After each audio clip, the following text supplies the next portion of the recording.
Bonjour, bienvenue au studio Décideurs Gestion d'actifs et patrimoine pour parler des secrets de la performance. Je suis ravi aujourd'hui d'accueillir Laurent Gaillet, directeur général adjoint d'AXA Wealth Europe. Bonjour Laurent. Bonjour Julien.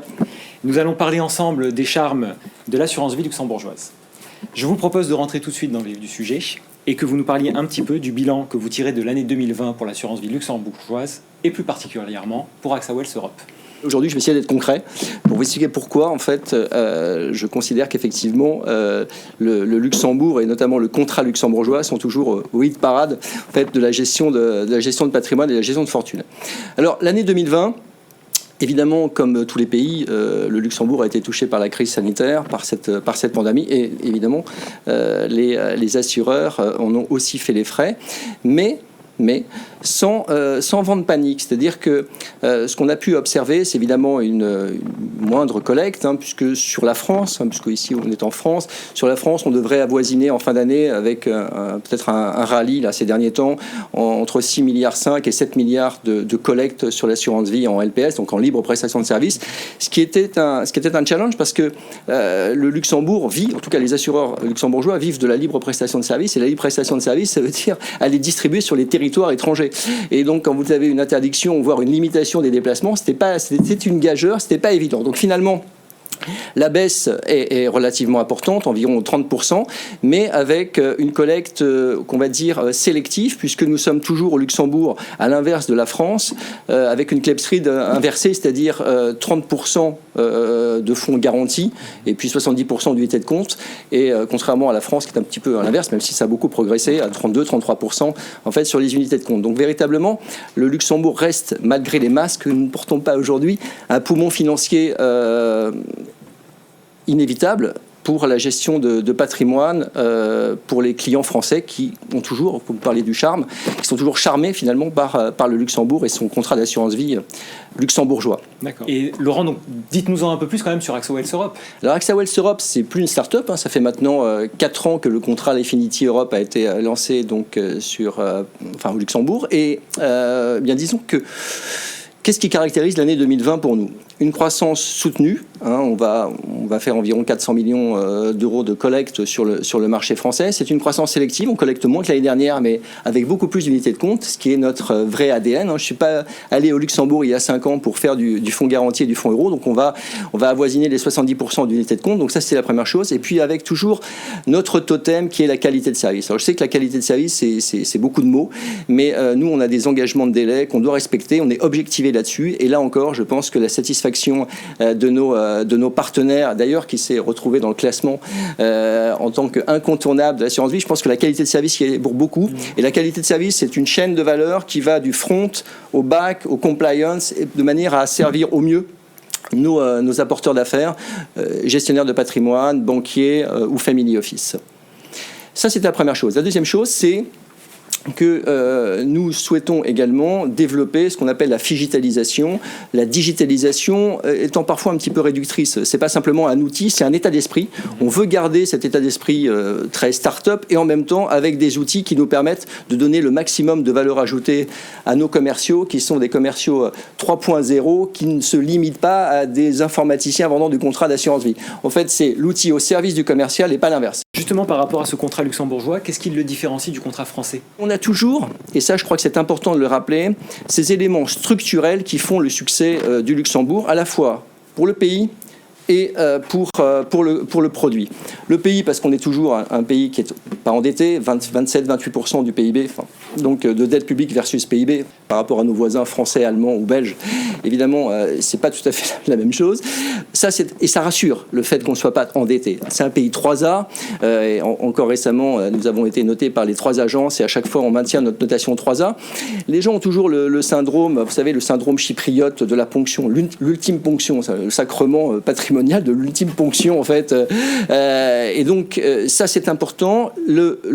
Toujours le triangle de sécurité. Je sais que c'est très marketing, mais quand vous faites des rendez-vous avec des clients, je peux vous assurer que la sécurité dans le monde incertain dans lequel nous vivons aujourd'hui, surtout avec cette pandémie, au Luxembourg, le pays rassure et les assureurs assurent. Mais c'est un cumul des deux qui fait finalement le succès.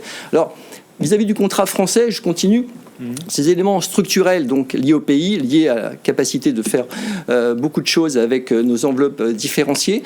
On y ajoute évidemment cette portabilité fiscale, c'est-à-dire que le Luxembourg ne taxe jamais à la sortie en fait les flux. Donc ça veut dire qu'on a toujours la fiscalité de la résidence du souscripteur, ce qui dans un environnement où les gens sont de plus en plus mobiles. Vous savez, vous donnez quelques statistiques. Il y a environ 40% des Français aujourd'hui, dans les statistiques, qui ne savent pas où ils vont passer leur retraite. Moi-même, si je prends mon exemple, je suis un vieil expatrié au Luxembourg. Vous m'auriez dit il y a 10 ans que j'allais travailler au Luxembourg. Bon. Donc en fait, tout est possible.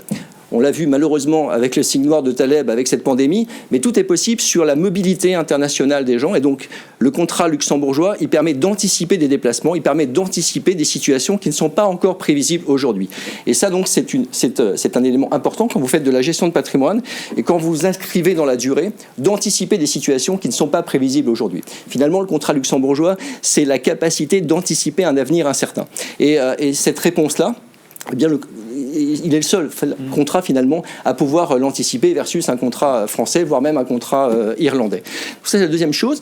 Troisième chose, pardon. Et puis, évidemment, la multigestion, multidéposition, multilangue, multidevise. En fait, c'est le contrat multi.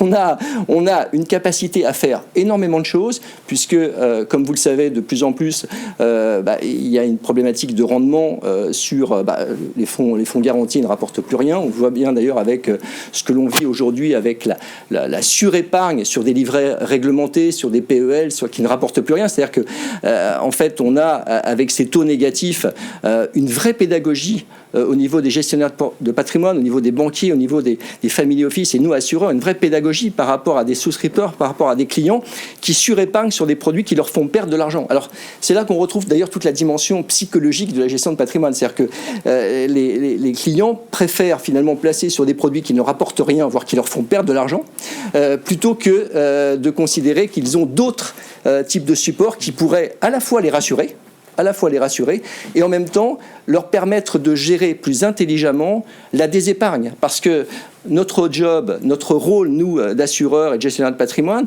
c'est d'assurer l'épargne des clients, mais également la désépargne. Et une désépargne qui est de plus en plus compliquée à gérer. Pourquoi ? Parce que l'espérance de vie augmente. Aujourd'hui, 85 ans, 80 ans pour les hommes, 85 ans pour les femmes. Vous imaginez comment aujourd'hui les horizons de placement ont évolué. Quelqu'un qui a 60 ans aujourd'hui, son horizon de placement, il est de 25 ans. C'est absolument plus les mêmes schémas qu'il y a 15 ou 20 ans. Et donc ça, nous devons le gérer, donc avec du rendement. Et les enveloppes luxembourgeoises nous permettent, évidemment, capacité d'allouer des actifs comme le private equity, comme en fait les ETF ou tout un tas de produits qui visent à essayer de générer du rendement sans pour autant, et je pense que c'est important, Julien, de le rappeler, sans pour autant faire encourir des risques démesurés à nos clients. On est toujours tenu par IDD, on est toujours tenu par notre devoir de conseil, et je crois que les gens ont parfois un raisonnement assez binaire qui est de dire, soit je prends du fonds euro, c'est garanti en capital, quoique aujourd'hui, avec la garantie nette de frais, c'est un peu moins vrai, soit je prends du fonds euro, soit c'est du monétaire qui me fait perdre l'argent puisque c'est du négatif, soit ce sont des actions qui sont tellement risquées que je peux perdre tout mon capital, tout ce que j'ai investi. Je crois qu'il ne faut pas être aussi binaire.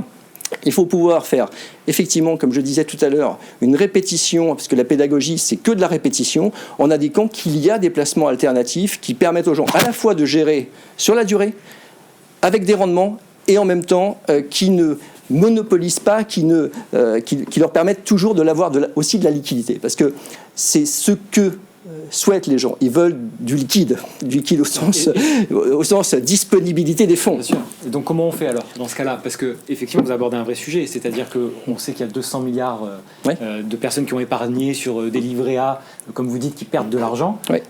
Ces gens-là, s'ils épargnent sur ce genre de compte, c'est parce qu'ils veulent de la liquidité. Oui. Comment on fait pour justement garder cette liquidité-là, y a-t-il des solutions avec l'assurance vie luxembourgeoise ? Eh bien, avec l'assurance vie, bien sûr, en fait, on vivait jusqu'à présent sur une équation assez simple, notamment avec le fonds euro dont sont friands les épargnants français, mais pas que d'ailleurs, les Italiens aussi, donc, qui était On a de la sécurité, en même temps on a du rendement et en même temps on a de la disponibilité. Je crois que ce triangle-là, il a complètement disparu et on voit que c'est l'histoire d'une chronique annoncée de baisse des rendements qui font que, et en plus avec le fonds euro sur la fiscalité latente que constituent les prélèvements sociaux, quand vous expliquez à un gestionnaire de patrimoine qu'il y a déjà 17,2 qui sont prélevés chaque année en latent sur des fonds euros, enfin vous voyez bien que l'équation ne tient plus, l'équation économique ne tient plus. Alors les solutions, elles sont, au niveau du Luxembourg en tout cas, avec des fonds internes dédiés, des fonds internes collectifs, des FAS, maintenant le dernier né de la classe des enveloppes luxembourgeoises, une capacité à mixer, diversifier, parce que la première des réponses que j'aurais tendance à vous donner, c'est qu'il n'y a pas de produit magique. L'assurance vie est sûrement, je l'ai dit tout à l'heure, un produit universel, mais il n'est plus le produit aussi magique qu'on pouvait l'entendre jusqu'à présent. C'est-à-dire qu'aujourd'hui, les gens, les souscripteurs sont attachés, on en parlera tout à l'heure, sont attachés à la nature en fait, de l'allocation d'actifs, à la nature de l'actif plus qu'à l'enveloppe. C'est-à-dire qu'ils viennent vous voir en vous disant « moi, je voudrais investir dans tel ou tel fonds thématique, dans telle ou telle thématique, et c'est quoi l'enveloppe ? C'est du compte titre, c'est de l'assurance vie, etc. » Donc déjà, l'assurance vie a perdu un petit peu de sa superbe par rapport à ça. Pour autant, elle conserve tous ses atours, et ce que vous disiez sur le charme de l'assurance vie. Donc les FIC, les FID, les FAS, c'est-à-dire la capacité d'avoir de la gestion personnalisée, sur mesure, avec, en parlant des FAS, des fonds d'assurance spécialisés, en plus une liberté plus importante du souscripteur, parce que c'est lui qui va choisir ses supports, sans pour autant faire du spilling visant à requalifier le contrat d'assurance vie, parce que attention là aussi à quelques idées reçues. Le fonds d'assurance spécialisé, c'est pas un compte titre, hein, c'est pas je fais ce que je veux et puis je fais autant d'arbitrage que je veux, je pile autant et puis comme ça je gère finalement un compte titre mais sous la forme d'une assurance vie. Donc il faut bien aussi faire attention à tout cela. Par contre, oui, le champ des possibles, les ETF, le private equity, attention à gérer avec modération, parce que c'est aussi des logiques d'expertise, hein. Et ça, au Luxembourg, ça fait aussi partie de notre ADN, l'expertise, qui donne un peu plus de rendement qu'une épargne réglementée qui fait perdre de l'argent. Donc l'idée, c'est de se projeter, considérer qu'aujourd'hui, même si les gens sont extrêmement attachés au court terme, eh bien, pour avoir un petit peu de rendement et faire en sorte qu'ils puissent vivre une retraite un peu plus financièrement à l'aise que ce qu'ils vivent aujourd'hui, et on le voit bien avec le sujet qui est en France notamment, eh bien, il faut qu'ils prennent un peu de risque, mais un risque mesuré, avec un accompagnement, avec des experts, et puis on le verra tout à l'heure, aussi avec la quête de sens que constituent aujourd'hui les investissements durables. Juste Laurent, pour qu'on se redise un petit peu les choses, dites-moi assez rapidement, qu'est-ce qui rend le contrat luxembourgeois, ou en tout cas l'assurance vie luxembourgeoise, attractive aujourd'hui ? Qu'est-ce qui fait qu'en 2021, les gens doivent venir sur du contrat luxembourgeois ? Écoutez, je crois qu'il y a trois raisons. Vous voyez, on parle beaucoup du triangle à chaque fois. Bon, on reparlera du triangle et on rentrera peut-être un peu plus dans le concret. Écoutez, moi je pense qu'il y a trois choses qui me paraissent essentielles et qui sont structurelles parce qu'elles sont pérennes. C'est sur le Luxembourg et sur le contrat luxembourgeois. Premièrement, la qualité de sécurisation du pays. Quand il y a des soubresauts politiques, économiques, aujourd'hui sanitaires à l'extérieur, les gens aiment être sécurisés et donc le pays en tant que tel rassure ce qu'on a dit.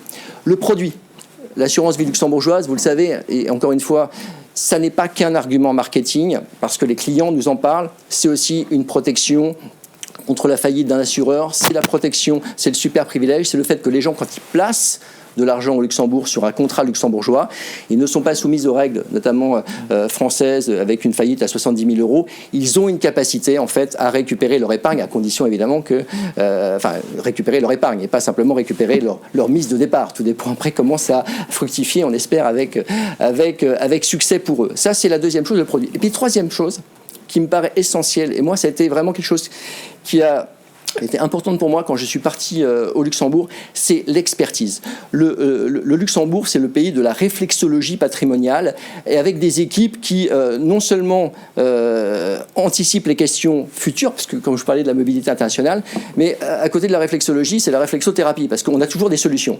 Et donc, nous sommes des gens optimistes au Luxembourg. En fait, la définition de l'optimisme, vous savez, c'est de voir des problèmes, mais de croire aux remèdes. Et je pense que l'avantage du Luxembourg, c'est que entre le pays, le produit et les équipes, eh bien tout ça, ça fait un triangle qui est, au-delà du triangle de sécurité qu'on connaît, un triangle qui permet de rassurer et de faire en sorte que, effectivement, les Français, notamment parce que c'est le premier marché luxembourgeois, enfin les Français sont ceux qui souscrivent le plus au Luxembourg, nous permettent de conserver la confiance en fait de nos clients, notamment de nos clients français. D'accord. Justement, vous nous reparlez à nouveau de triangle de sécurité en nous disant que ce n'est pas qu'un outil marketing. Non. Est-ce que vous pouvez nous en dire plus sur pourquoi ce n'est pas qu'un outil marketing et comment vous l'utilisez au quotidien ? Alors moi, on ne l'utilise pas au quotidien, parce que c'est vrai que c'est un argument qui à un moment donné a été assez galvaudé. Mais pourquoi je vous dis que ce n'est pas un argument marketing ? Parce que c'est un argument juridique. Donc je reprends une casquette juridique. Ça existe juridiquement, le triangle de sécurité. C'est en fait une capacité à avoir des actifs au sein du contrat d'assurance vie qui sont ségrégés, donc chez l'assureur, ségrégés au niveau du banquier, ce qui veut dire que sous la surveillance de notre autorité de contrôle, qui est le commissariat aux assurances, en cas de faillite ou d'effection d'un assureur, eh bien, les actifs sont préservés à la fois chez l'assureur, mais également chez le banquier, et que donc ça protège mieux, c'est un des dispositifs qui protège le mieux l'épargne donc des souscripteurs au Luxembourg. Donc c'est vrai que c'est pour ça que je dis que ce n'est pas qu'un argument marketing, parce que c'est juridiquement fondé. Et d'ailleurs, l'année dernière, il y a eu un nouveau texte sur le triangle de sécurité qui a visé à l'amender positivement, parce que justement, le régulateur est extrêmement attaché à cette sécurisation juridique de nos souscripteurs. Très bien. Une ou deux dernières questions, ouais. Laurent. J'aimerais savoir, les épargnants qui, comme vous le savez, sont en quête de sens, oui. L'assurance vie luxembourgeoise est-elle adaptée à un investissement socialement responsable ? Oui, vous savez, dans le monde du patrimoine, il vaut mieux être un précurseur qu'un suiveur. Et c'est vrai que ce qui était une allocation ou des allocations, des choix de niche, l'ESG, l'ISR à l'époque, etc., est devenu aujourd'hui la norme. Et alors, pourquoi je vous dis précurseur ? Parce que dès les accords de Paris, donc en 2015, en 2016, a été créé au Luxembourg, au sein de la bourse, en fait, la Green Exchange, en fait, la première bourse verte au niveau mondial. On a été au Luxembourg les premiers à considérer que ça allait devenir la norme. Récemment encore, il y a eu des accords qui ont été signés avec la Chine, le Luxembourg, la Chine, pour avoir la première bourse mondiale sur les obligations vertes et solidaires. Ce que je veux dire, c'est que à la fois, moi je parle en deux mots d'AXA aussi, parce que AXA a été également extrêmement précurseur, c'est un acteur financier extrêmement impliqué, donc AXA et le Luxembourg, c'est un binôme complètement gagnant là-dessus. Alors, vous avez raison, les gens veulent du sens, les gens veulent du vert dans leur assiette et ils veulent du vert dans leur placement. Et c'est important parce que ça n'est plus un sujet de génération. Vous savez, c'est un peu comme la digitalisation. La digitalisation ou l'économie verte, solidaire, gouvernance, etc., c'était, surtout climatique, c'était un sujet de jeunes, c'était un sujet de millénium, etc. Aujourd'hui, c'est fini. La digitalisation, regardez aujourd'hui Teams, Skype, tous ces outils permettent aux anciennes générations, on ne peut pas se voir, de communiquer avec les jeunes générations. Et donc, ce qui est vrai pour la digitalisation est également vrai pour la quête de sens. C'est-à-dire que la silver economy, les grands-parents, etc., sont extrêmement attachés aujourd'hui dans leur placement à ce que finalement ça profite également à leurs petits-enfants et que tout ce qui peut rendre une planète plus saine contribue à l'amélioration de la qualité de vie des générations futures. Et quand vous travaillez sur la gestion de patrimoine, il est évident que vous êtes attaché à ce que vous puissiez suivre l'ensemble des générations. Et donc c'est un dénominateur commun. Alors avant, c'était, si je fais un petit peu d'humour, avant c'était un marronnier qui revenait chaque année. Vous savez, vous êtes journaliste, donc dans la presse, chaque année on reparlait de l'économie verte, etc. Aujourd'hui, ça n'est plus un marronnier, on a pris la forêt et le mouvement, il est inéluctable. C'est un peu comme le compliance chez nous, c'est un peu comme on a des inévitables qui sont l'évolution de la réglementation. Parfois, c'est compliqué pour nous, mais enfin, il faut le gérer, il faut l'accompagner, il faut être très stoïcien en la matière, parce qu'on ne peut rien y faire. Et puis, l'économie verte, solidaire, gouvernance. Surtout que on arrive à démontrer, en tout cas les gestionnaires d'actifs arrivent à démontrer aujourd'hui que s'attacher au bien-être, gouvernance, économie solidaire, une planète plus saine, ça n'est pas antinomique avec la performance. Et ça, c'est quelque chose là aussi qui est nouveau, parce que il y a quelques années, Quand on vous parlait d'investissement climatique, on vous disait, bon, l'investissement durable, c'est bien, mais c'est un peu de la philanthropie. Donc, vous participez à une bonne action, mais bon, je ne peux pas vous garantir la performance. Aujourd'hui, on commence à avoir du track record, et le track record, il est excellent, c'est-à-dire que on s'aperçoit que dans cette crise que nous vivons aujourd'hui, dans cette pandémie, eh bien, tous les investissements qui étaient ESG, ISR, parfois même à impact, dans cette approche de taxonomie aujourd'hui, qui est le nouveau mot à la mode pour les gestionnaires d'actifs, eh bien, sont encore plus performants que les actifs classiques. Donc, quand vous arrivez à accumuler à la fois le sens et la performance, je pense que vous avez la martingale par rapport à 2021. Très bien, Laurent. Merci beaucoup. Ce sera le mot de la fin. La performance sera verte, ou pourra être verte en tout cas. Exactement. Merci, Laurent. Bonne fin de journée. Merci beaucoup, Julien. Merci à vous. Au revoir.